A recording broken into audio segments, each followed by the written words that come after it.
Don't forget the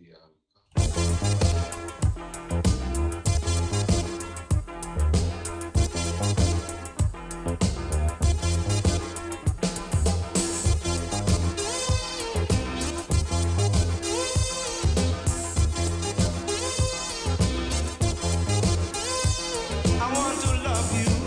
I want to love you. Please let me love you. Let me love you. Be my future. Make me feel better. And if you do, I'll always love you. I don't mind waiting, but time is flying. Let's get together. Together.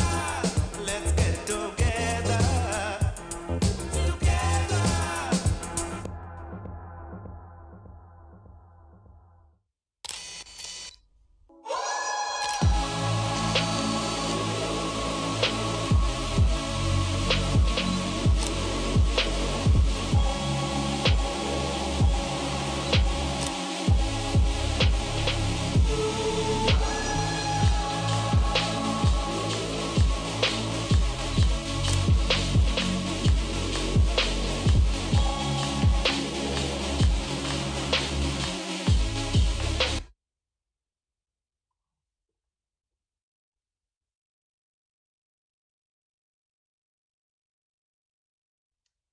Hello, greetings and good tidings to you all.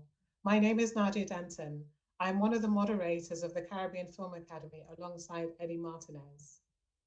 I'm thrilled to be presenting this evening's panel titled Distribution Pathways. Over the next 90 minutes, my esteemed panel will enlighten us all about the routes to successful distribution. Whilst I'm joining you from London, this year, the Caribbean Film Academy is streaming to you live from its home in Miami, Florida. When the Caribbean Film Academy started out in a storefront on When the Caribbean Film Academy started out in a storefront on Flatbush Avenue in Brooklyn in 2012, it was with the very specific aim of promoting and supporting Caribbean filmmaking and filmmakers in the region and the diaspora. Now under the auspices of the Third Horizon Film Festival, the Caribbean Film Academy has evolved into an expansive virtual seminar aimed at introducing filmmakers and producers from across the region and its diaspora to the international film landscape. This session is presented in partnership with Playgo, Emerge, Digicel, and Firelight Media, and we would like to thank these partners for their much appreciated support. We also like to thank our founding sponsor, the J.S. and James L. Knight Foundation, for believing in the vision of Third Horizon and helping us cultivate cutting-edge Caribbean storytellers across the diaspora. We also extend our deep gratitude to Just Forward Film Foundation. We also extend our deep gratitude to Just Films Forward Foundation for their transformative support of our organization. Before we start, I wanted to say a few words of housekeeping. Like the rest of Third Horizon Film Festival, we at the Caribbean Film Academy sessions want to be as accessible to the widest audience possible. As such, this event is being simultaneously translated into French, Spanish, Haitian Creole, and broadcast live on YouTube and Facebook. Many thanks to our dedicated team of interpreters. To boost interaction, please put your questions in the chat. I will endeavour to direct as many of them as possible to our panel as we proceed through tonight's discussion. My warmly welcome guests include Dashona Eliza Spencer, the founder and CEO of Query TV, a streaming platform that celebrates global Black stories through curated indie films, documentaries, web series, kids shows, animation, and audio stories, live experiences, and more. She's a former radio host and producer of Empower Hour, a show that examines social justice issues affecting people of color. Spencer graduated from Jackson State University, where she studied communications and journalism. In 2019, the Digital Diversity Network named Spencer the Innovation and Inclusion Social Entrepreneur of the Year. She's an advisory board member of the Full Color Future and the Multimedia Correspondence Association. Nicola Ofiego is an international acquisitions executive who splits her time between France TV distribution and her own acquisitions and production consultancy. At France TV Distribution, Nicola buys French content for international audiences and is building out a new development slate. Nicola has extensive experience in international co-productions for documentary and feature films. She lives between Jamaica, France, and the US. Rob Mailer is a Jamaican-American producer and lawyer. On a mission to bring new narratives from the Caribbean and African diasporas to life via his production and sales company, Mental Telepathy Pictures. The company's first production, Storm Salter's Sprinter, went onto the American Black Film Festival, winning Best Feature, the Audience Award, and Best Director, before going on to win over a dozen Best of Film Awards around the globe and distribution in North America, Europe, Africa, and Latin America in 2019. Mailer began his career working with the late famed attorney Johnny Cochran and went on to hold industry positions at UTA, Mark Burnett Productions, and Magnolia Pictures. So welcome to my panel. Thank you for being with us this evening. So just to kick off the conversations, I wondered if you could give us a rundown of what the current state of play is in terms of distribution pathways. So what are the various options that, emerging first-time independent filmmakers could seek in terms of getting their film out to audiences? And I'm thinking in particular about members who might be, watching this, members of the public who are watching this, who may only have a very sort of basic understanding of how they can get their film, promoted. So Nicola, I wondered if you could kick off and just sort of give your own kind of explanation of where things currently stand. Yeah, absolutely.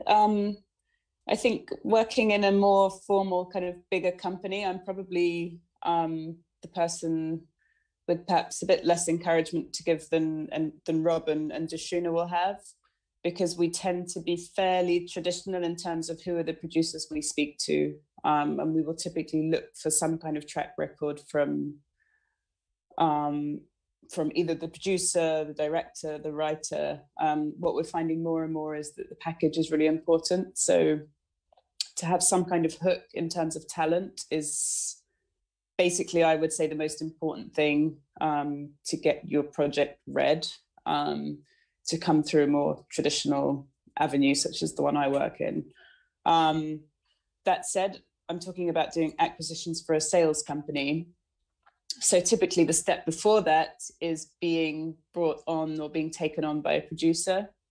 And I think that that's probably where, as first-time filmmakers, having a producer who is going to fight for you and who has the right connections and knows where to go is almost a more important step than once you reach me. I don't know if that's clear. That is, but I wondered if, even just stepping back a bit more, if you could kind of even outline what are the different methods of distribution. So when most people tend to think about the theatres and cinema. Mm-hmm.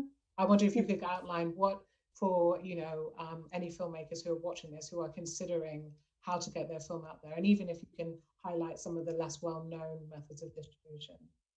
Yep. So there are theatres, of course.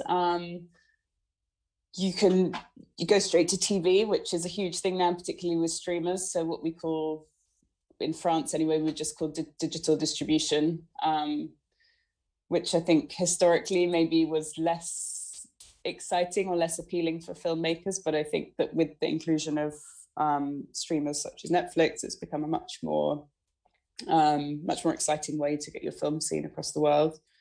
A lot of TV channels we're seeing now, particularly in France, but I think that's happening all over Europe, and then perhaps Dashuna can talk more about it, is just purely digital channels. So they could be a part of a TV channel.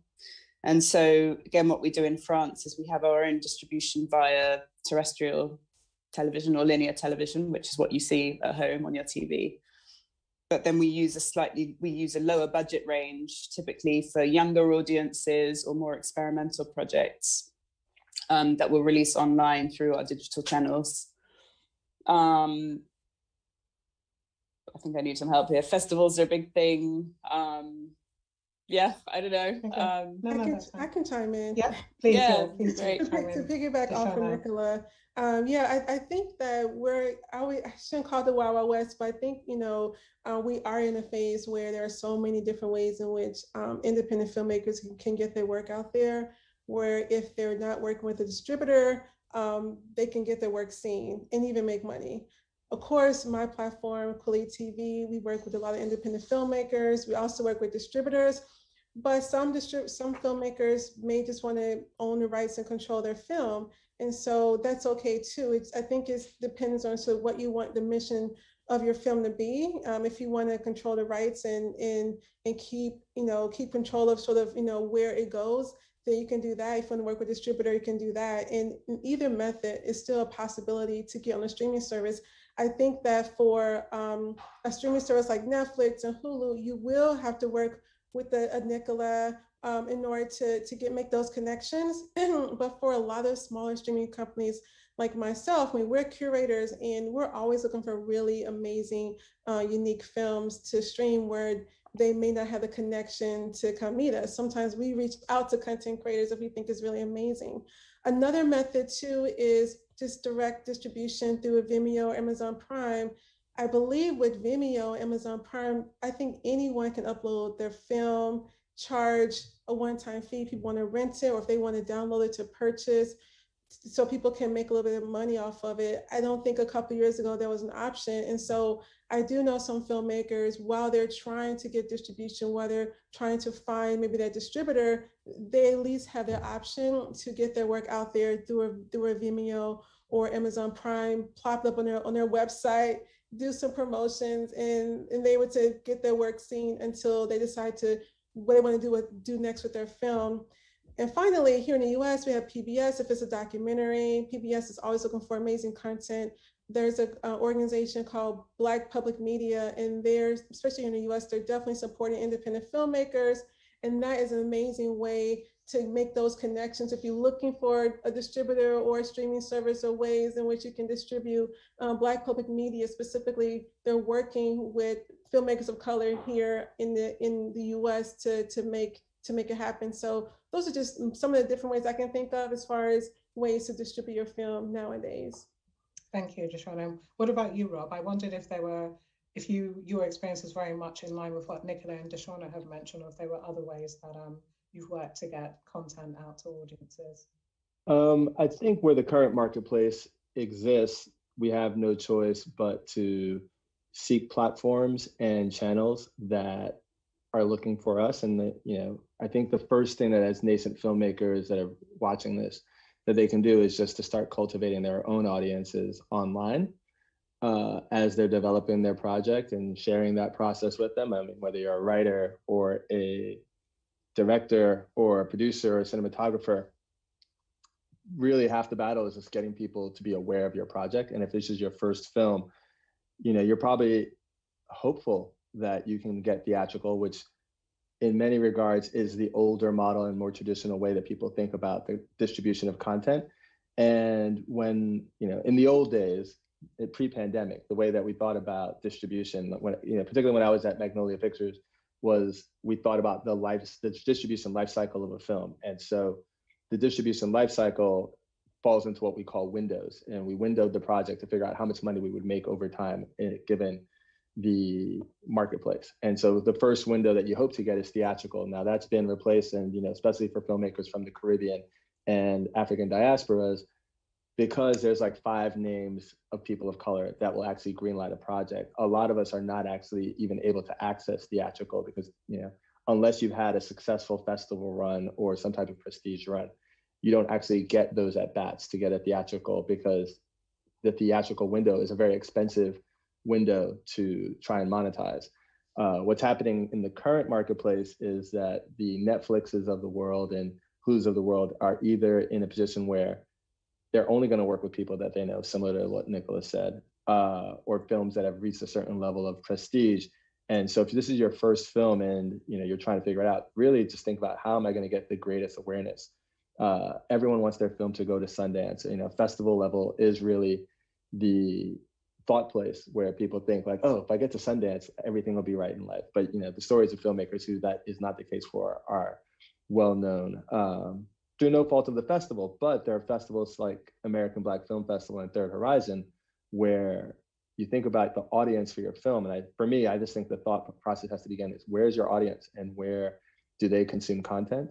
And those are the platforms, if I'm an emerging filmmaker, that I study what they're doing, and then I try to create content or make sure that my content reaches those platforms.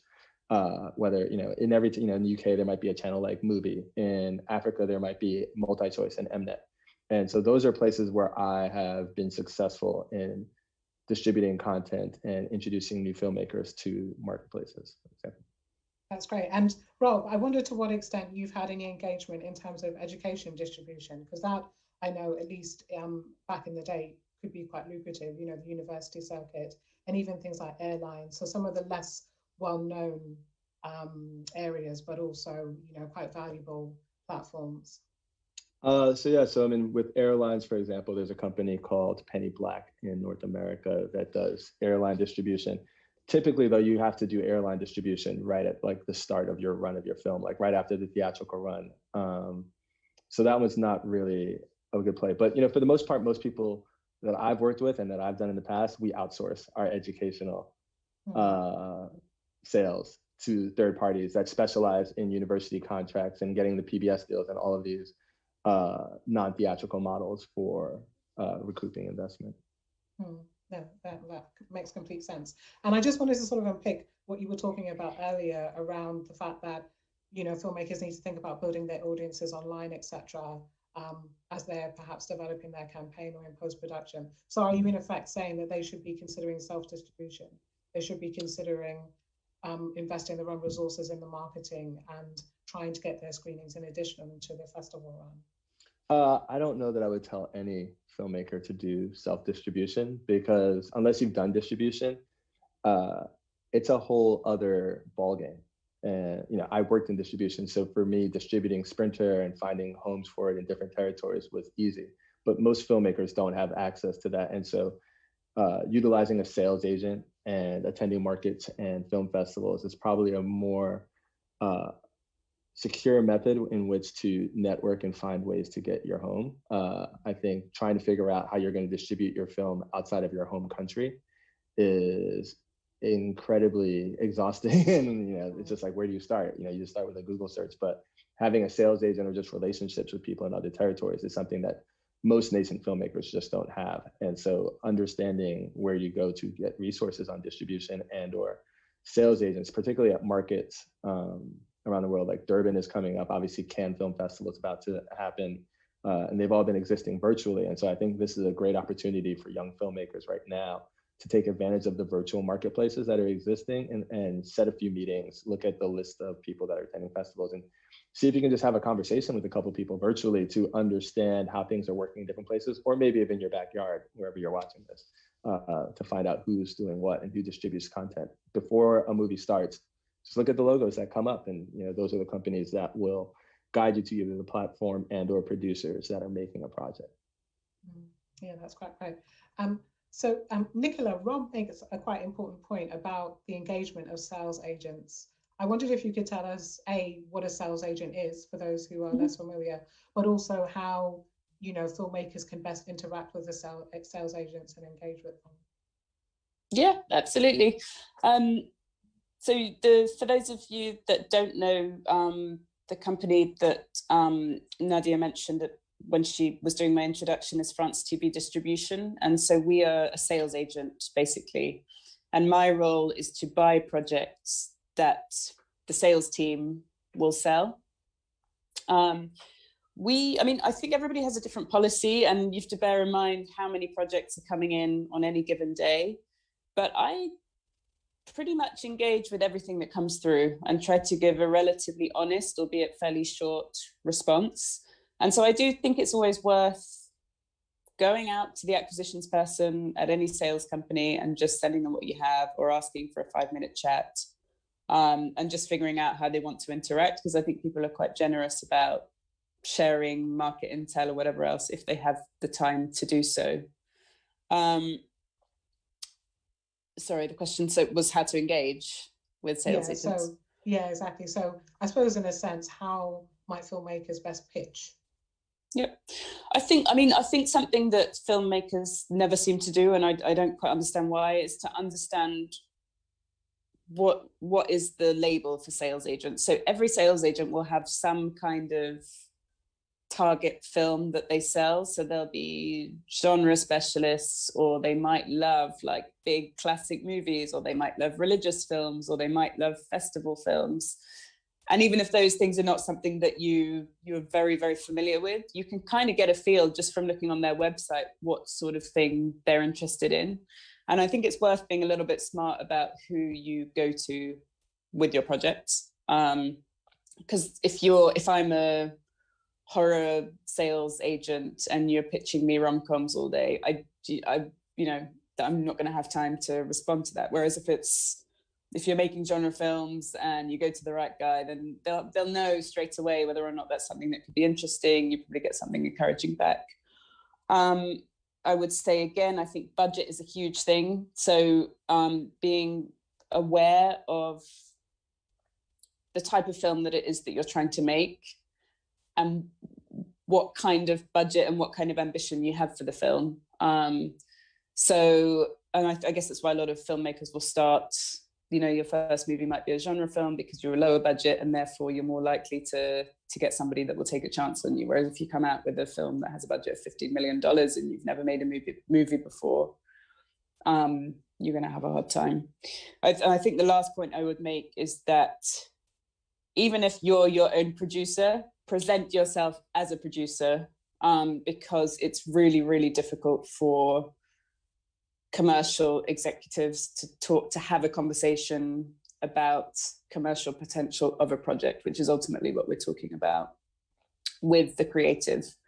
And the minute you have to do that, it adds another layer of, I wouldn't say difficulty, but it adds another layer of work, basically, in a situation where everybody's quite hard pressed, and these things can be really kind of machine-like. And so I would say, even if you're your own producer, present yourself as the producer and not the filmmaker, or have somebody else present your project for you. Even if it's a first-time producer, that's okay. But I think it's just important to have somebody that is representing your project as an executive, basically. Yeah, that is a really good piece of advice, actually, because certainly in my own experience, it can be very hard for directors to distance themselves from the emotion of the project. Yeah, and so it tends to, affect the pitch and, muddy the relationship that they're trying to build with the sales agent. But I also wondered, in terms of, the business of engaging with sales agents, how can filmmakers find them? I mean, clearly, if they're going to film festivals and engaging in markets, but if they're perhaps not yet even at that stage where they've really engaged with festival markets, are there any directories? Are there any places online that you would suggest they could start out looking for sales agents? I mean, there must be in Jamaica. I know there's JAFTA. I guess there's in Trinidad, there's a film board there. In France, we would have Unifrance. Most countries will have both independent producer type collectives or organizations or people that will help you. And that's what they're there to do. Everybody's a film lover, so that's the easiest thing to remember. People want to see cool stuff, and if you go to them and ask for help or ask for context, then I think people want to help you to get your project realized. So I would always start locally, and take it from there. But I would reiterate that festivals are just a very, very, very good way to get started. Yeah, that's quite right. And what about you, Rob? What tips would you give about filmmakers engaging with sales agents? Well, it's either sales agents or producers, or do you want me to answer the question specifically about engaging with a sales agent? With a sales agent, yeah. So as far as engaging with a sales agent, I think your producer, as Nicola really correctly said, having a producer kind of make that connection is the best first step. At the end of the day, what I have found is, there's a handful of really good sales agents, and then there's there's a lot of people who are just doing their job, right? And it's just the job to them. And so no one is going to be able to sell the project as well as the producer who's been on the project from however long, or or maybe some of the talent that's attached. And so when approaching the sales agent, as somebody that got approached all the time, I actually dealt with it a lot. And the worst time was actually when I was at a market having people just walk into my office without a meeting, without a plan, just drop-ins. And what happens is, because at every festival or market you have an office, and your office is publicly located. And look, there are people that are really, really charming and are able to get past we used to put an intern on the door to make sure no one would walk in just unannounced, and people still get through or get up to your door, and you've got to answer questions that are just uncomfortable, because when you've got the director and he's got his stack of DVDs and he's just trying to get it into everybody's hands, that is the most uncomfortable thing that you can experience as a sales agent. Because at least when I was doing full-time sales, I was in meetings from 9 a.m. or 8:30 a.m. straight till 7 p.m. or 6 p.m. And I'm meeting a different human being every 30 minutes. And then if I have constant a flow of people who are knocking on the door trying to have a conversation while I'm actually closing the business or meeting new people for the first time, because that's what festivals are there for, like getting every sales agent and or producer that is attending a film festival or market will be listed in the directory. And if you just spend the 2 to 3 weeks before the market actually happens and reach out and just say, this is what I'm doing, can we maybe grab a drink, or can I get on your schedule for 15 minutes?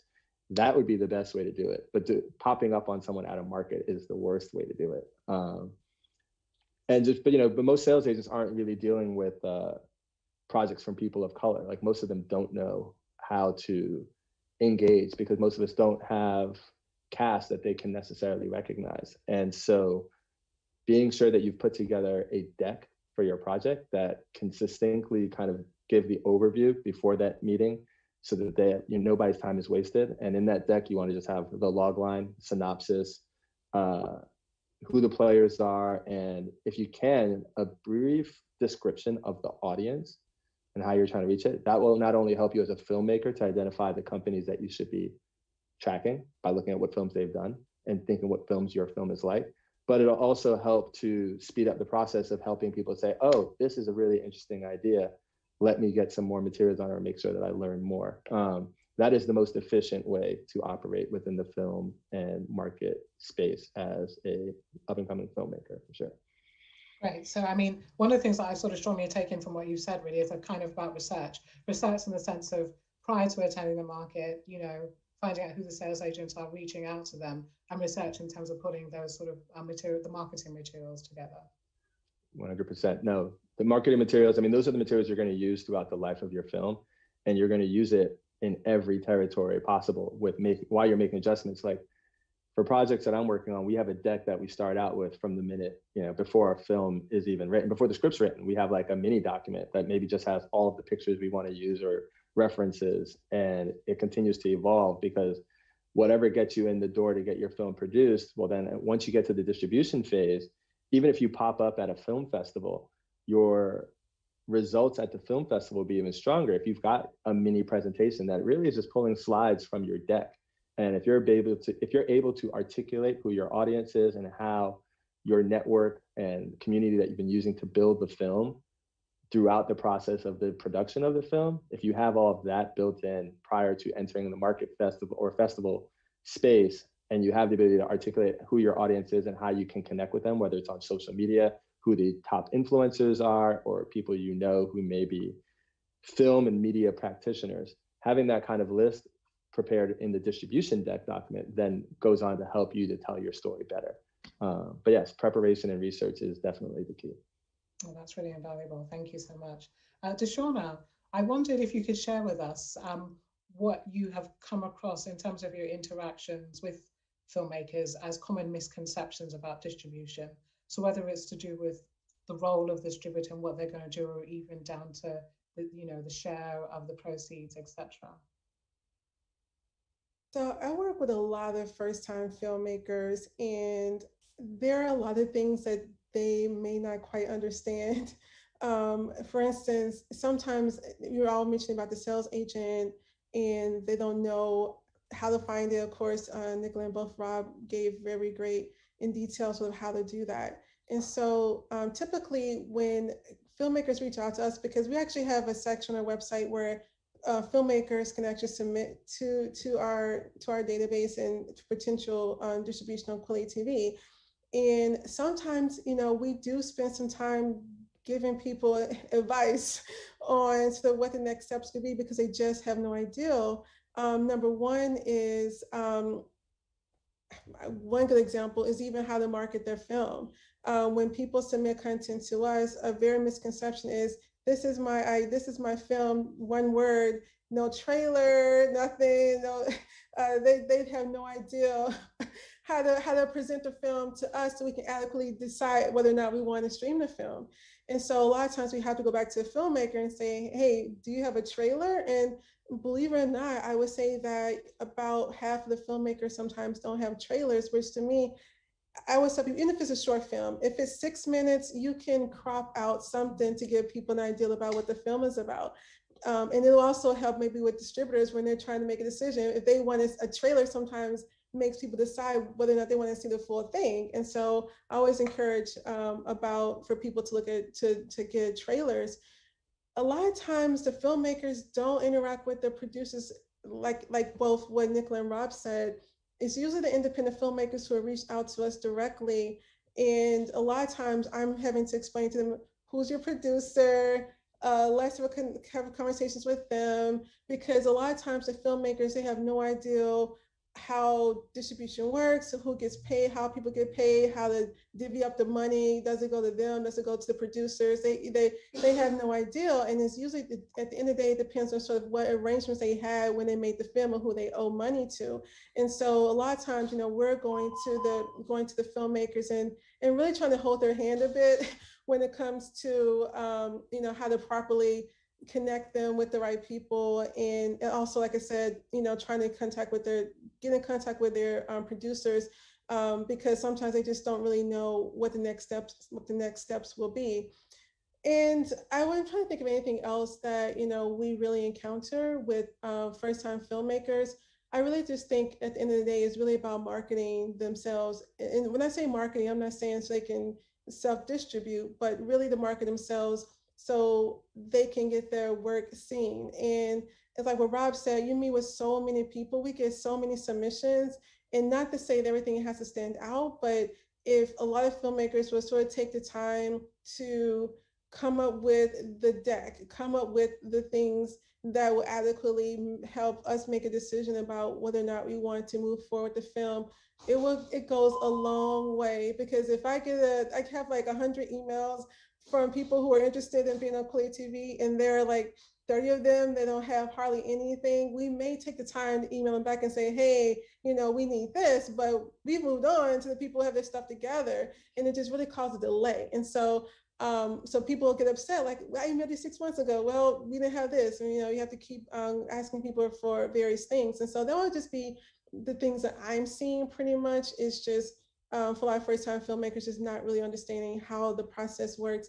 For us, we do revenue share where 60% of our revenue goes to our content creators. And I do tell filmmakers to be careful about that. There are so many small streaming services that are out now. And while we're pretty ethical, and we work with over 430 filmmakers across the globe, and we've had I started with 38 filmmakers. We were in beta years ago, and now we have over 400, and all of our filmmakers are still with us because we're fair. But I always caution to filmmakers that since there are so many smaller platforms, popping up, to be careful to make sure that when you look at the contract, you want to make sure that people do pay you fairly. You want to know exactly when the payment schedule will be. You want to know all the information, because there are some streaming services that are on the up and up, and you may not hear from them for a year. You don't know what happened to your family, giving them your child literally, and they've ran with it. And so I do tell content creators to do their due diligence, because I get emails from filmmakers asking me, do they pay me? Do I pay you? No, we pay you. Like, we don't, you don't pay us. We want to pay you. Like, you've worked hard and you deserve it. So I'm like, what are these other streaming services telling these content creators? And so just be careful, do your due diligence, make sure that whoever you do decide to go with, if they're on the up and up and the contract is solid and tight, and you know you're going to get paid fairly. Yeah, wow. That sounds like a lot. I mean, as you were talking, one of the things that sort of came to my mind really is about the filmmakers upskilling themselves, knowledge, their awareness, which, you know, time and time again, we repeat at these kind of forums, but you have a lot of creatives who are just making content and kind of clearly have their heads buried in the sand. Deshauna, just sort of continuing on from what you've said, what do you think are some of the quick fire ways that people can upskill themselves? Is it a case of just watching a few quick videos on YouTube about distribution? Are there particular books that you'd recommend? I mean, obviously, not everyone can afford to go to film school, and clearly not all filmmakers are getting the right kind of engagement at film festivals. I think this website called No Film School, I think that it's very resourceful for people who didn't go to film school and just create a film and know what. I would just start there. YouTube, of course, is an amazing. I learned how to lay my tile in my house on YouTube. So I think you can almost learn anything on YouTube. So that would be my other suggestions. Now you mentioned YouTube, but I would say just consume anything that you can to learn, and then just don't be afraid to ask questions. I think a lot of times people are afraid that they want to look professional and perfect, but as I get older, I always learn to not be afraid. If I don't know the question, I will say, hey, is this how this works? When you do have conversations with distribution companies or sales agents, ask them questions. If you get that 15-minute coffee with Rob and Nicola at a film festival beforehand, if there are anything that you don't quite understand, because they want to make sure that you have your stuff together when you come to them. And so that's the time to ask those questions. So don't be afraid, don't be shy to do that if you have other questions besides no film school or going on YouTube. And you also spoke about the lack of trailer on the part of some of the submissions that you get. I wondered, what is your opinion about whether directors should be cutting their own trailers? Should they cut their own trailers? Should they get someone else to do it? I think that this is my opinion. I think they should get someone else to do it. I think that's just my opinion. When you that was the right answer. Exactly. That was the right answer. Yeah. I think we make your own film. I think, like, since you're a baby and you kind of have an idea of sort of how it should look, but having a third party, having an editor sort of cut it down to be sellable. I think, as an artist, it's not that you don't want to make money off your film. You definitely do. That's the whole point, right? We also do want to tell a story and make an impact through your work. And I think sometimes as creatives, I'm in creative too, where you sort of, this is the message I want people to get versus like, this will get someone to buy your film. This will get someone to watch your film. It's not about the message all the time. And I think that's why having someone else cut it is probably the best method. Exactly, spot on. I just wanted to remind our audience members who are watching this, please do submit your questions in the chat. They will be filtered through to us, and we're really hopeful that we're going to get some detailed and insightful questions for our panel. So my next question is something that I wanted to put out to all of you. Deshauna and Rob, clearly you have your own distribution platforms that welcome content, from the Caribbean or that culturally places, Caribbean culture. I wondered if you could make recommendations of whether it be sales agents or distributors who actually specialize in or who particularly welcome content from the Caribbean. Well, I actually don't have a platform. I am a sales agent. So I actually sell content. I don't actually put stuff up on a singular platform that I control, whereas Deshauna has Coily TV, which is a platform for sure that you can use. So I don't know. I mean, maybe that's more of a Deshauna question because I don't actually have a platform. But what I would say is that getting your stuff onto a platform is just one of the many pieces. Like I said, right now there's just no right way to do content. Like no one knows because the pandemic really caused a global pandemic for the consumption of culture. And so this is actually a great time for us to actually be making content and to be sourcing new platforms and new opportunities to kind of get content out. But there are no rules. I mean, everyone is trying, in certain territories, mobile is the way that people are getting stuff out. So things like Digicel Play, for example, are the way that people are consuming content. And so you just have to basically create relationships that are going to give you an entree to the audience that you're trying to connect with.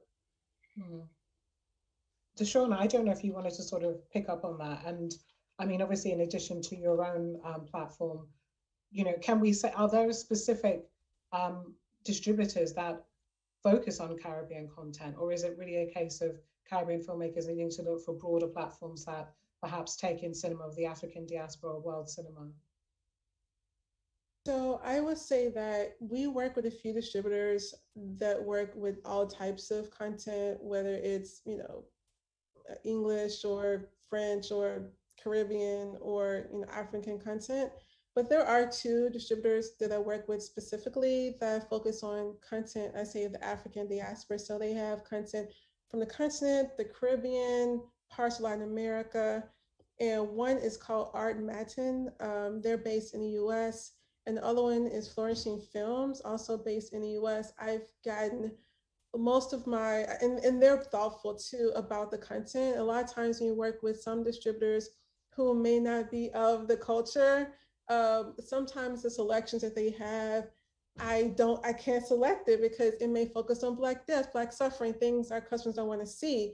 But having those particular two distributors, they're very aware of sort of, you know, they can read the room as far as what Black people are looking for. And they're very thoughtful in the selections that they choose. So those are two I can think of specifically. We also work with Kendall Lober, Film Movement. We work with a lot of distributors, but those two are the ones that specifically I know focus on the African diaspora, including Caribbean content.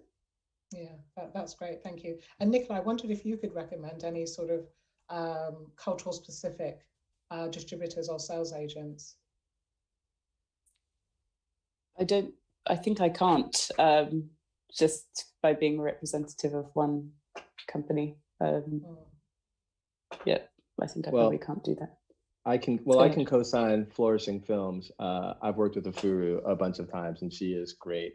And I know that, you know, Trinidad and Tobago has their own platform right now that they're trying to seed content for, as does Digicel.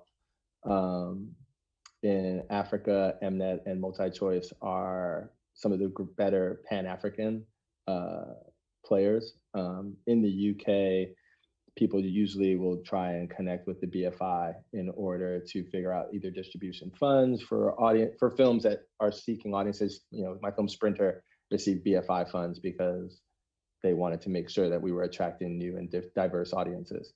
So depending on the territory, Sundance is another great resource that people should check out.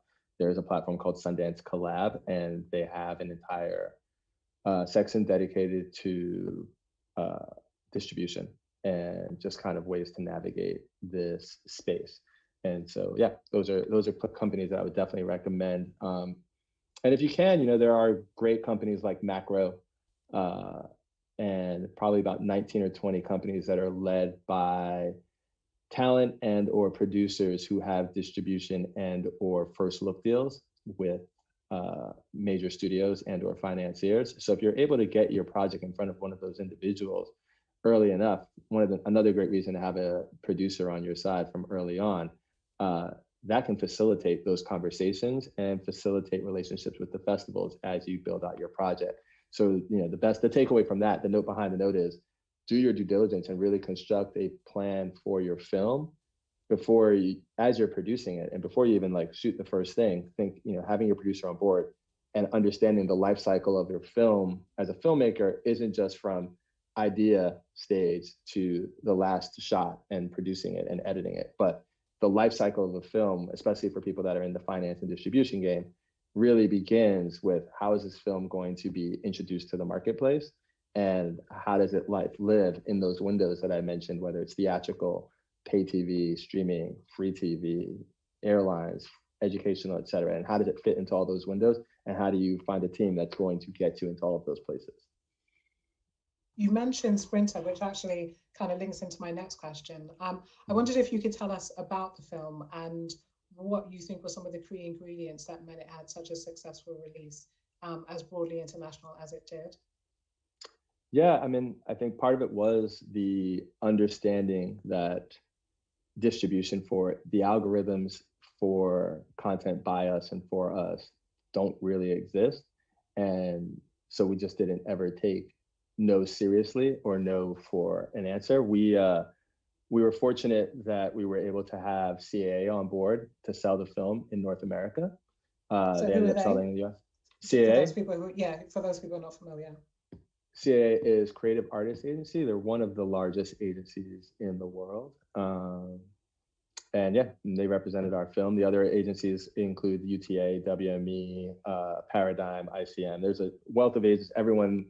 All of them go to the film festivals, and they serve as sales agents. They're not only talent agents, but they also are sales agents and help you to market and sell your film and package it. They will organize buyer screenings and making sure that everyone that needs to know about your film knows about it. And so having that relationship and cultivating those relationships during my time when I was a distributor full time made that relationship way easier. And you kind of have to also know how each agency works within the festival and festival marketplace. And so for them, they were great. And then I actually was the person that sold the rest of the world on the film. I've now partnered with a company called Dark Star Pictures, which is run by a man named Mike Repsch, who basically is co-running the world sales for the project with me and has all the relationships with the various aggregators in different territories so that I can also just kind of turnkey solution the release of the film and the continued release of the film. But I always thought that the film from the inception stage, distribution-wise, had to play in the US, had to play in Toronto, and had to play in the UK, and obviously had to play in Jamaica. And so that was like my holy triangle as far as these are the 4 marketplaces that I know that I need to target. And then what will happen after that will play out. And so with Sprinter, we were fortunate enough to have Citibank on board as a sponsor. And so they made sure that the film was in theaters and just paid for theaters in advance in those key markets. And then what we also did was we used a program called Gather. And what Gather does is it allows you to have what's called a theatrical on-demand experience, meaning you can set a date in the distance 2 to 4 weeks out and set a minimum. The theater will set a minimum threshold for the number of seats you need to pre-sell in order to hold a screening. And the number could be 30, that number could be 10. But basically we used that and we ended up, we locked in maybe 3 cities to start, but by the end, this film ended up playing in over 41 cities using that methodology and just allowing audiences to find the film and then say, hey, we're going to come together and create a community. And what's great about Gather is Gather actually gives you the names of every single person because you have to use their platform. So when I launch my next film, I literally already have a database of people that love Sprinter. And then as the film went on and then went on to Netflix, that audience just grew. And then we have the social media people that have now connected with the film on various platforms. And that, I think, in making sure that we were continually growing that audience was very critical. I think of distribution as a series of mountains that you need to create for your film. And so from the moment it launches, that's one peak. Then when it actually gets proper distribution, whether it's theatrical or on a streaming platform, and just making sure that you're thinking about those moments and the media pieces or think pieces that are coming out so that people are constantly talking about it. And then if you have a good film, you have the ability to have word of mouth give you the success that maybe, especially in the pandemic, you can't measure the impact of a film that, found success on Netflix necessarily, right? Because they don't tell you the numbers. I've never known what my numbers were, but I know that they kept adding territories after it premiered in the US. So I know that things must have been going well. And the conversations got a lot easier once they saw that groundswell. So. Mm-hmm. And just very quickly, for people who haven't seen the film Sprinter, what is it about? And what do you think it was in the narrative that kind of helped it in terms of its distribution and release journey? Got it. So Sprinter is a story of a young boy whose mom, when he's about 8 years old, moves to the United States to support the family from a distance. She's supposed to be there from Jamaica. Yeah. From Jamaica. She's supposed to be in America for 2 years, but she ends up staying over her visa in order to provide for her family. And a decade later, her son tries to make his high school track team in order to go run in a race in America. That way his mom can see him for the first time, because for the past decade, their entire relationship has existed only on Skype. The film was executive produced by Will and Jada Pinkett Smith. and also featured a cameo from Usain Bolt. David Alan Grier is in it, Lorraine Toussaint, Brashear Gray, and our lead actor is a Instagram star and friend, Dale Elliott. And yeah, it was just, it was a great ride. And the audience, the hardest part is just getting people to watch the film, because once audiences saw it, they were like, oh, wow, this looks like us, especially because it speaks to a phenomenon that's very prevalent within the community and understood, which is the idea of someone moving away to America in order to support the family. And that phenomenon is called the barrel picnic phenomenon. And what was critical in— Say that again. barrel picnic. Sorry, I know we have interpreters that we need to slow down for, but barrel picnic phenomena. Do you want to translate that for people who are not familiar with the patois? Yeah. So the idea is that if you're a barrel picnic, you are receiving barrels, literally barrels and boxes of food and clothing and money from your relative who's living overseas and supporting you back in the Caribbean where you are. The phenomena is so prevalent that our lead actor, Dale, didn't meet his mom or dad until he actually shot the movie and it was in distribution. He met his dad in Miami when we premiered at ABFF, and then he met his mom in London for the first time since he was 4 years old, and he was now 22, in London at our first BFI screening. And one of the hurdles that we needed to overcome with the film was me explaining to potential financiers and distributors the fact that they were like, why would the mother leave her child? This is like such a villainous thing. And just getting over that cultural gap of understanding that in our community, we see this as a noble and honorable thing to sacrifice and move from this beautiful island of Jamaica and then go live in, whether it was in the original script, it was Philadelphia, and live in the snow and having to do all this, but you're doing it all so that you can provide for your family. And making that connection for financiers and for potential distributors was really important, that they understood culturally, this is not a family that's been abandoned, this is a family that's actually truly loved. And this act, that's part of what a sales agent's job, I think, is, that we don't think about, and why, I hope that there are even more sales agents and distributors of color, is that these cultural nuances are so important to share with the world and to help us to have greater representation. And, if I have to be the mouthpiece, great, but I would love to see more of us doing that kind of work. Yeah, I'm into that. Earlier you mentioned the term aggregator, and I'm just mindful that we do have some people in the audience who are not familiar with all the industry speak. Can you break down what an aggregator is? Sure. An aggregator is a company like Gravitas, but there are aggregators that exist around the world. And what they do is they basically serve as a distribution warehouse. And so you'll see that they have libraries of hundreds and hundreds of films, and they will basically try and onboard your film into one of several different VOD packages around the world. So they may have a distribution partnership in India with, say, Fox, and in the UK with Sky. And they have relationships with all the big companies, but basically they're making sure your film is getting distribution. They're taking their cut, could be 20% or between 10 and 20%, depending on the film. And they're keeping your film on that platform for the life of its distribution or the deal that you've created with them. That's perfect. Thank you so much. Nicola and Deshauna, I wondered if you could share with us what you believe are some of the key things that filmmakers should be considering in pre and post-production to enhance their distribution plans. So in terms of like the finishing of their films and how they're actually going to put it out. So Nicola, I don't know if you have some initial thoughts about that.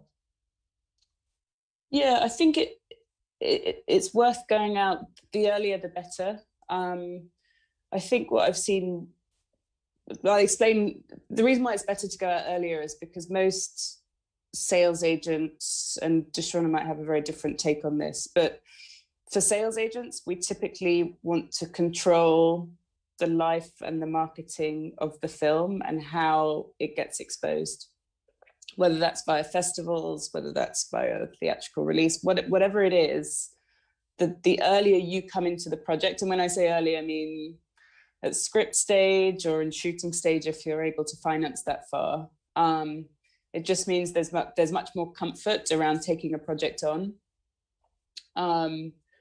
Earlier we talked about cutting, or Deshauna was talking about cutting a trailer. I think what can work very well is showing a scene from the movie. Maybe it's not color graded, it doesn't look perfect, but everybody understands that and has seen that. If you've got a scene that is well directed, shows the tone of the movie, I think that that can be a really, really helpful tool for you as a first-time filmmaker. So those are the things to think about early on.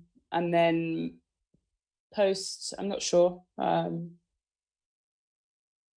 Yeah, I don't know. I mean, be open, I guess, be open to just hearing. It depends how open you are and what your ambition is for your film. But I think, again, speaking from a sales agent perspective, it's always appreciated if you get to see something close to a final cut and they're able to give feedback. That doesn't work for every project. It doesn't work with every sales agent or every filmmaker. But it can often be a useful part of the process. Yeah, that's valuable. And Deshauna, I don't know if you had anything to add to that, in particular, how early Quality TV actually get involved, because so far you've talked about filmmakers sending you their finished products. To what extent do you welcome earlier involvement? So right now we're not doing early involvement. We're a small company, and so we typically, eventually, our goal is to create original programming and work with content creators to make their vision a reality. But right now we're pretty much working with content creators once their film is totally completed. And so we're typically meeting filmmakers either at the festival when the film is completely finished, in various different ways. And so if people do come to us all the time and say, here's my script, here's my ideal, good luck, congratulations on your ideal. We'll see you in a couple of years. That's pretty much the email that, we send back to content creators. But I will say this, and Nicola and Rob may have a different viewpoint.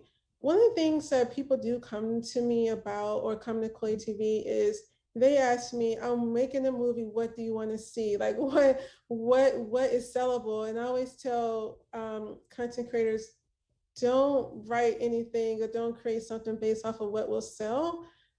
Create something as a creative of what you want to see or whatever idea that popped in your head. And I think that if you believe in your vision versus what is going to make you a lot of money, of course, we know that certain genres are more popular. You can keep that in mind, but I'm always against people making the film and writing specifically to make money. And that's my only suggestion, because we get that question quite a bit, which is to me jarring.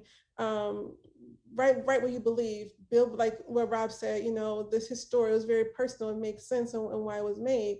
Go that direction. And if it's good, someone will buy it, it will be sold. And you just have to find the right distributor that can get it seen. But you're okay with the question, what are you looking for, right? I'm okay what you're looking for, but I don't want someone to say, what movie should I make? Right, no, definitely not. Yeah, not. I mean, that's the question I get, like, what sell? Like, I can say these are things I do say, okay, our number one genre, sci-fi, that's really hot right now for us. Afrofuturism is a really good thing, another good genre that's really popular. In documentaries, like that's it. I do tell people that, but don't make a film specifically off of what you think would sell. That's to me, I just don't agree with that.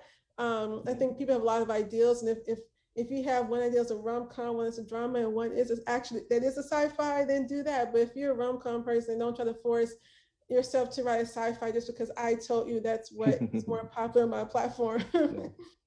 Yeah. Nicola, I wonder what your take was on that. Yeah, I agree. I mean, please just make your film. And I think by the time you've managed to make a film, most people have a lot of respect and admiration for that. So there's sometimes maybe it's a good approach even mentally to think you've made something that you're proud of and that you like, and you want to show this to people. It's very rare, almost never, that a sales agent or a distributor is going to look at something and say, oh, that's awful, that's rubbish. You might just say, we're not the right fit for this because we're looking for X, Y, or Z. Yeah, so I agree that it's sort of the wrong way around to approach it as what are you looking for? I think you make your film and then you try and look for the right fit to to get your movie seen. I agree. There's one thing I would say which I've noticed happening a bit more recently, and it's cool for first-time filmmakers. People are really looking for new voices, and so sometimes it's not that relevant what form that takes. So what is the genre of movie, or what are you looking for? People really want to have a fresh eye. And that's where a lot of Caribbean or African cinema at the moment is really hot, for want of a better word. And I think what I've seen working really well is people that do, you've got Instagram, you've got YouTube, you've got whatever your preferred platform. You no longer have to have a full feature film as a reference for somebody to understand what it is that you do, or what it is that you are trying to make. I think it's super easy to make, I don't think it's easy, but I think to put out 2-minute clips or a 5-minute video, or make a super short film, even just on your iPhone or whatever. It sounds very cliche, but I've seen it start to work now, where people say, God, have you seen these guys? There's a bunch of Nigerian guys, critics company. I think there's about 18 of them. They're kids who live in the north of Nigeria, and these guys are outstanding. They just put out short film after short film. It's experimental. They're great. And you can search them online. They now have Hollywood guys looking at them. They have people sending them cameras. And yeah, that's a real breakout story. But I think that there's an openness with the sort of traditional channels being broken down. There's a real openness just to look for different voices that come in different ways. And I think don't underestimate that. Yeah, that is actually really heartening and encouraging. So we're now in the last half an hour of discussion, and we're starting to get questions coming through from the public, which I'm going to field through. So those of you who are watching, please do send your questions through the chat. So just putting this first question from Inner Sanctum Entertainment out to the panel. So the question is, do I send the full film to the sales agent or a part? The full film. Okay, brilliant. But again, feel free to send a deck or to summarize. There's the things that I just want to know straight away. How long is the movie? What is the movie? Who directed it? Who starred in it? Ideally, what is the budget? And a short synopsis. It just helps me to understand what it is that I'm looking at. But send the whole movie, I think. And there's a follow-up question from Solange Plaza, and it's, is it easier to sell a finished product or something in development? It depends. You can't, there's no hard and fast rule, because, you know, as a distribution company, you're always going to prefer the finished product, because then you can make just a fair judgment. Where that's not necessarily working in favor of the filmmaker currently is that everyone, for example, wants to get their films in streaming when theatrical was down for the past year and a half. And what that has done is it's suppressed the market in this bit, because the Netflixes and Amazons of the world know that there aren't that many other options, and there's a backlog of films that are going to have to go through the theatrical window. So there's just less space and less money and less time for everyone, which I think has pushed the cost down. So, or the acquisition prices down, which means you might be losing money. So in some sense, what Nicola had said about these calls for new voices, getting into one of those programs or applying to a lab of some sort and building a coalition of supporters that want to see your project succeed is the thing that you want to do. And you can never do that. So you can never do that early enough.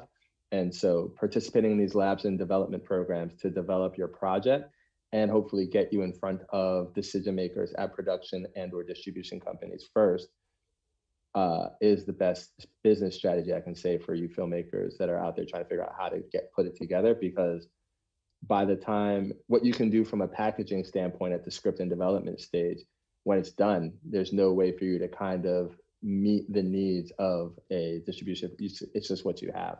And so to kind of speak to what Deshauna spoke about earlier, you don't want to be, people that are in film, everybody loves to get their thumbprint in the clay to a certain extent. And so that's literally why production companies exist. And so that is one way for them to have a stake in your project from an early stage. Brilliant. So I've got another question from Aiti Images, a Haitian film series. So they're asking, does anyone on the panel know of new trends for film shorts, distribution or placements? So docs or fiction. They're saying they've seen that Netflix is starting to acquire short docs. Yeah, that is a new phenomena that has started happening. It's been a long time coming. Obviously, Netflix isn't just acquiring any shorts. Like, I mean, they're acquiring the shorts that were nominated for the Oscar. They are acquiring shorts that have had incredible, prestigious festival runs over the past year and a half. But what is endearing about that occurring right now is that people are getting their shorts seen in ways that didn't exist previously. And because consumption habits have changed so much during the pandemic, there is a clear need. Every time I go into Vimeo now, there's just so many more shorts and there's so many more things that I can kind of pick and choose as far as content. I mean, we're all overwhelmed with content, but they are trickling through to platforms, and that's a really good sign. I don't know what the price points are, but I would say that if you can design a great festival run for your short, there can be some money behind it for you at the end of the day, which is not something that was happening previously. Your short film was your calling card so that you could get to make a feature film and hope to make some money previously. Yeah, that's quite encouraging, actually. I've got another question specifically for you, Rob. So this is from Trini Goodfellas Film and Video. And they've asked, after all the hard work you guys did with Sprinter, did it break even or make a profit? So we haven't made a profit yet, but we are returning money to our investors. I imagine, I can't be quoted on this because you never know how the market cycle will change. But given some of the deals that we've done for streaming and what we're negotiating now, I'm on target for my waterfall as far as the timeline that I kind of put in front of my investors to pay them back. So that's pretty much the most I can kind of say. Mm-hmm. And I mean, certainly at one time, it was often quoted in the UK that it could take up to 7 years for a film to make its money back. What would you kind of say? Yeah, I mean, I actually plan 10. I built 10 into my budgets for the simple reason that when I worked in distribution, that's how we thought about film. Most distributors right now, if they're acquiring your feature film at a festival, unless it kills at the festival, they're acquiring the film for 7 to 10 to 15, some cases 20 years.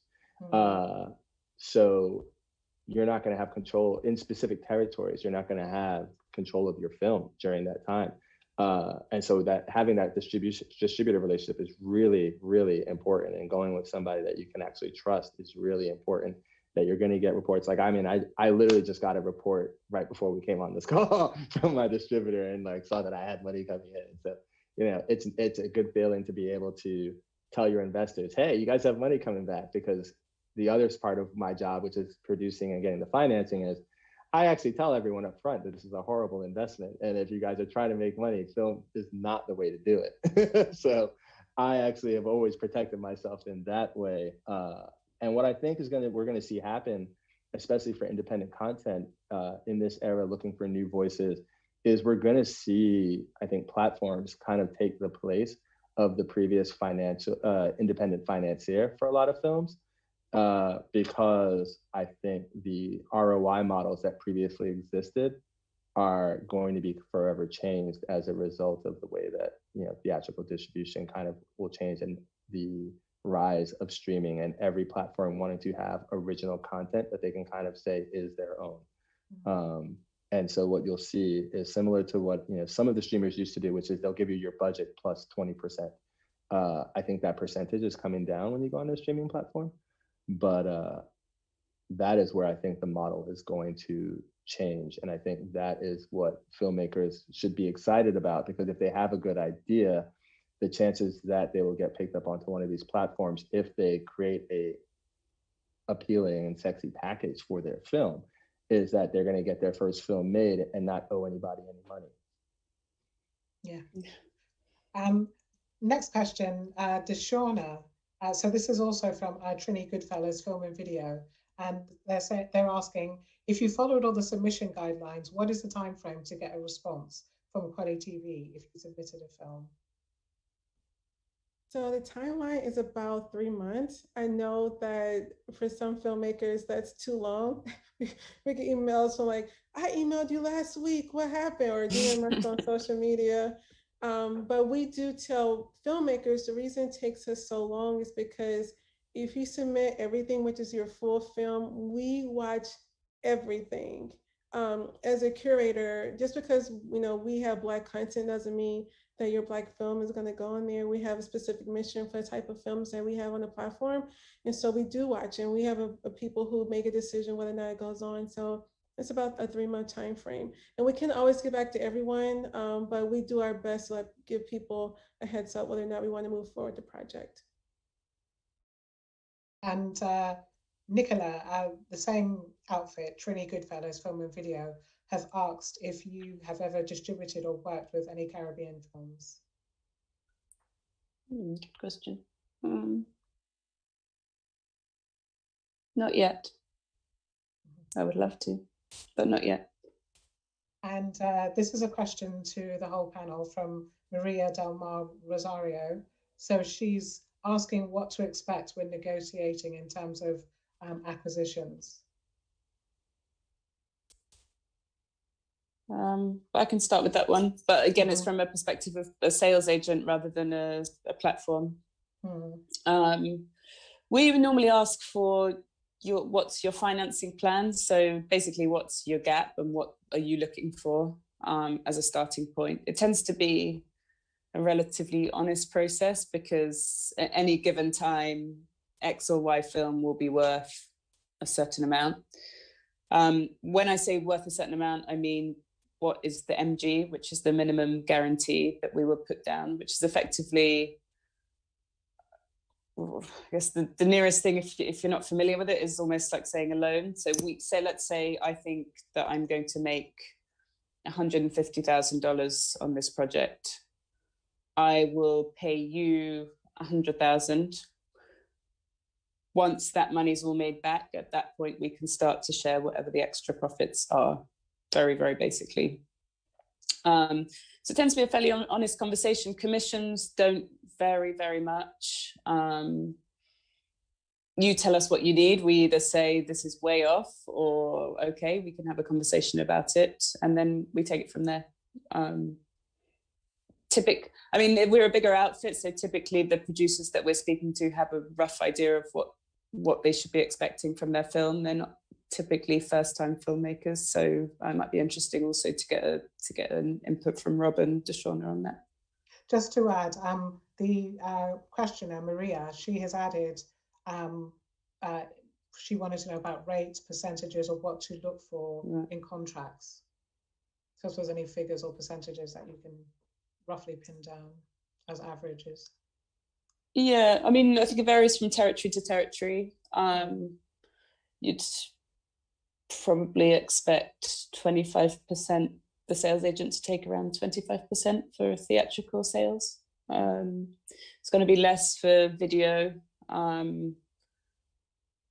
Typically for your local TV and platforms, it will be lower than international. So you could have anywhere between 20 and 35%. You would get something low for video would be, I guess between 10 and 15. And I should say that I'm not quoting France TV's rates, but that's relatively industry standard in France, at least. I'm not sure about the US. Robin, Deshauna, I don't know if you have anything to add on that. I can say that obviously, I think in both the UK and the US, I don't remember the exact numbers, but I mean, the theaters are, for example, taking 50 to 60% off the top, somewhere in there. And then you're split if you're going through a distributor. They're always going to try and take as much money as possible on streaming, just because that's where streaming money is. You're fighting over, whatever's left over after theaters take their cut. And so where distributors are going to want to get their money is that first sale to Netflix. They're going to want to try and get as much of a percentage as they can. And you can push back. But if you are receiving an MG, what's going to happen is minimum guarantee. Right. If you get that minimum guarantee, what will happen is the returns will be at a certain rate until they have recouped, and then upon recoupment, the splits might become differently, might break down differently, and may tip back in favor of the filmmaker. But every territory is different, and you can't.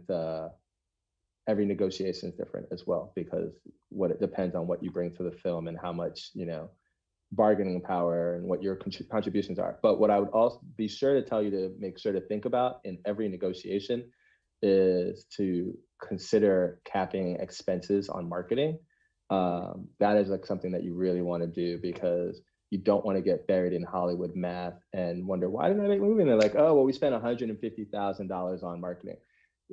You also want to be very careful about what's called cross-collateralization. So they're going to write off their expenses for going to Cannes or going to Sundance. And what they'll try to do is merge all the expenses that for the like 20 films that they're representing, and you're going to have to eat that. And you as a filmmaker, you definitely want to try and put the kibosh on that. But if you have an experienced sales agent or lawyer that is working with you on distribution of your film, those are points that you can just say up front that will help you to save money as the years go by, so that you're just making more money from your distributor. And then you just have to stay on them. Demand reports, know how you're going to get out of your contract. These are all standard contract negotiating points, but be able to hold your distributor to task while also allowing for some grace with them as well. When I was at Magnolia, we probably got sued every year by a filmmaker or producer who didn't think that their film did as much as they should have made. And they always lost in every case, because it's just like, this is the marketplace. Like, we want your film to make money. Like everyone wants that. Yeah, everyone wants to make money, but there's sometimes films that just don't work for whatever reason. And so you just have to prove that, you've done what you're supposed to do. But those are the main things that I always think about: just term, the splits across the life, and then making sure expenses and how they are billing you back. Having control over those moments will help you to see money faster, I think. I would say something we see a bit in TV at the moment is, now that streamers are having a much more defined mark in terms of what kind of shows they're broadcasting or distributing. Some projects are very one shot. So, if we don't sell this to Netflix, there's nobody else that will take it, because it's a project which fits very neatly into what they like, but it won't fit with certain linear channels or other platforms. And so sometimes you also have that option to look at doing a kind of commission basis, where it's like, okay, look, you put the call in, if you manage to make the deal, then you pay us a commission of whatever the percentage is, but typically lower than what a more conventional contract would be. I don't know if it's a positive or a negative, but it's just something to keep in mind, that's also, there's a bit more flexibility now coming into these discussions, I think, with sales agents around how to go about getting your project placed.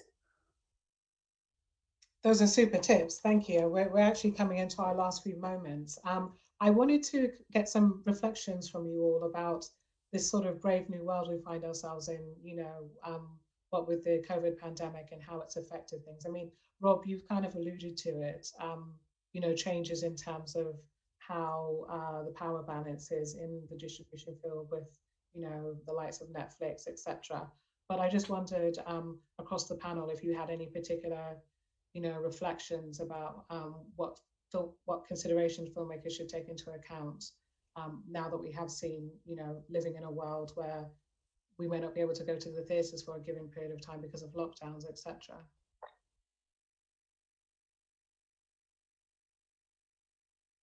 Anyone want to take a punt? Yeah, I mean, I'm happy to continue the idea that film distribution really has changed dramatically, and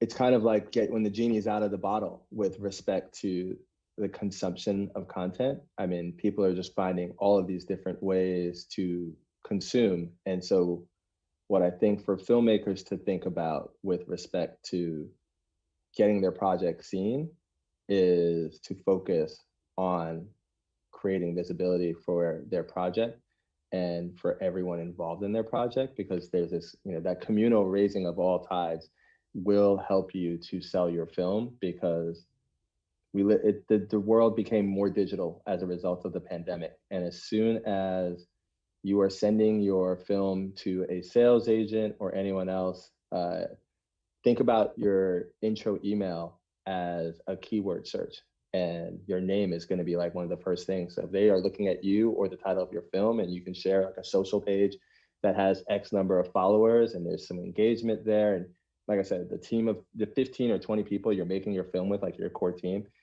you guys all, I see this so much with like so many great groups in Jamaica where, like Very Culture, where everyone is supporting as a team everything that the project does, what everyone does individually and as a collective. And that type of community building and audience building is what lifts the tide for every single person. So like the DP on this project might be the director on the next one, but everyone's kind of cheering each other on. That is the best practice and thing that I've seen coming out of the pandemic, is everyone creating their audiences and demonstrating their audiences and their teammates, and creating that type of network, I think is what's going to serve our people the most when it comes to finding distribution and creating communities. Because what every distributor needs to understand is, how are we going to find the people that your film is speaking to? And so with Caribbean and African audiences, they live in certain pockets, and you need to be able to make sure that you understand who those tastemakers are in every single culture and country, and how to connect with them. So, for me, the large part of my education in this space actually came from just reading Deadline and IndieWire every day, especially IndieWire, just to understand what independent filmmakers are doing and how they're getting their work out, and following everyone I could possibly find from there, and building community that way at the festivals and markets I later attended. That's so amazing. We've got one final question before we wrap. So this is from one of the Caribbean Film Academy fellows, Kiki Cabero Garcia. So he's asked, is the practice of pre-sales something that still takes place on other platforms? So I don't know if that's clear enough. Yeah, I think it happens, but your pre-sales are really only happening if you've got a killer concept and you're selling a genre project. So, and my favorite genre distribution company is this company called XYZ that's at every film festival. They specialize in genre content, and I love genre content, and I'm trying to create more Caribbean genre content. So XYZ, they do both production, they do management, and they do film sales. So they do everything. They do everything that I try to, then I think they do some actual distribution as well. So you can do everything through a company like that, and they can do pre-sales on genre content, but you're only going to get pre-sales on stuff that has value to other people. So if your film doesn't have any talent attached to it, and it's not a genre film, and it's like a drama, unless you have name talent above the line, there's not a lot that a sales agent can do to get you a pre-sale. You're just trying to pre-sell a script, and then your script just has to be amazing. But there's so many other scripts that come across our desk, especially at the Netflix level. Why am I going to pay attention to this A+ script if I have a B+ script that has, Emily Ratajkowski, or some other name that I know I at least can sell somehow, right? And that's how you have to think about the pre-sale game. Like, a sales agent is not going to pick you up because you had a great deck and a presentation if they can't figure out how they're going to sell it. So in your intro emails, always be sure to include exactly how you think you're selling the film, however you phrase that. Make sure it comes across, because that's going to be critical to them understanding how to do that job at scale. Fantastic. Well, this now brings us to a close.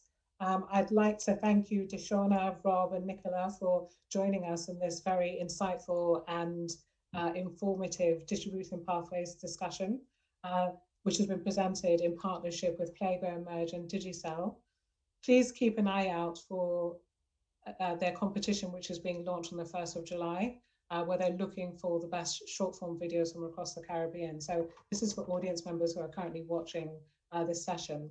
Last but not least, we must give a special thank you to Romola Lucas and Justin Blaze, the original founders of the Caribbean Film Academy, Chloe Walters-Wallace and Tempa Bebe, who co-created this iteration of the Caribbean Film Academy, and the rest of the team of Third Horizon, which includes Jason Fitzroy Jeffords, Jonathan Alley, Alicia Cristiani, Sergio Andres Lobo Navia, Lauren Monzon, and Janine Charles Farre. So this is the last public session of the Caribbean Film Academy. But for those of you who are watching who want to find out more and who want to follow the festival, please visit our website at www.thirdhorizonfilmfestival.com. Good night.